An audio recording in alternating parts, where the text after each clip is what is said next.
Nintendo has had a rather tumultuous time this year, where the publisher garnered just about as much praise as it did ridicule, but let's go over the highlights. Having already made its contribution to next gen last year, it was all Nintendo could do to watch what was not only the success of Sony and Microsoft's offerings, but also the pretty clear failing of its own. So let's talk about the Wii U. Nintendo has sold 3.91 million units as of September 30 this year, which, if you don't know much about sales figures, is not a lot. Nintendo of America President Reggie Fils-Aimé has spent much of this year apologizing to customers for not properly informing them on what the console was, but the general feeling is that this particular miscommunication is on the mend.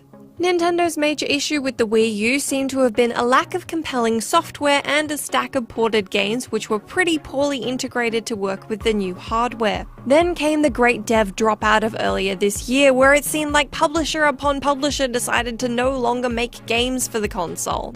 A significant issue with the Wii U has been its poor software offering, but it's not all been doom and gloom for the platform's slim game selection this year. Our 2013 favourites on the console included Super Mario 3D World, Rayman Legends, and Pikmin 3, so basically the Wii U is awesome, as long as you're partial to platformers and RTS games featuring little cartoon dudes of various shapes and sizes. A price drop down to $300 American helped to start moving consoles from August of this year, but regardless, Nintendo has still had a pretty bad time. Such a bad time, in fact, that one of the major things the publisher combated was a number of industry personalities coming out to insinuate that this year was ramping up to mark the death of Nintendo due to the Wii U's poor performance. This would be the complication in our narrative, but the story isn't over yet. The next-gen front has proved tricky, but luckily the rest of Nintendo's consoles have been pulling them up by the bootstraps. As of September, the Wii reached over 100 million consoles sold worldwide to date, eclipsing the Xbox 360 and PS3 by a considerable margin, and then production of the Wii was discontinued in Japan and Europe in October. The 3DS has powered through, particularly towards the end of this year, with what is arguably not only 2013's best game selection on a handheld console, but perhaps one of the best lineups of this year on any console, period. We saw the resurgence of Pokémon with X and Y, and while it may not have breathed much innovation into dusty Pokeballs everywhere, it was more than enough nostalgia to get gamers interested and back on their 3DSs. That is, for those who weren't already buried in the high-stakes world of vegetable selling and fish catching that is Animal Crossing 3D. Within Animal Crossing, Nintendo gave us the Villager, who would make notable appearances in both the highly anticipated Super Smash Bros. And our recurring nightmares.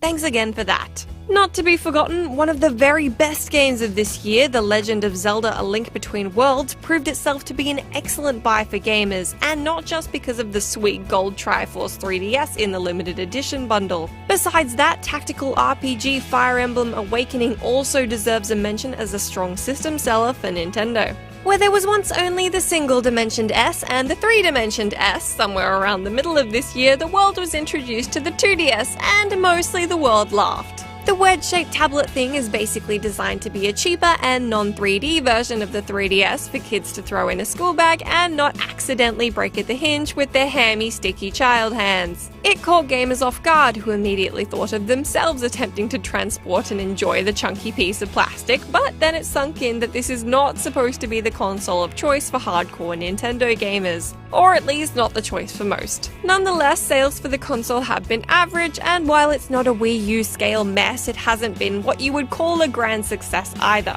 Nintendo started this year off pretty low, but it certainly has had a habit of bringing it back time and time again, no matter how hard they seem to fall. These are only a selection of Nintendo's disappointments, triumphs, and games of 2013, so be sure to leave me your favorites and drop anything in the comments that may not have been included. When you're done with that, do be sure to check out the rest of our year in review videos on GameSpot now.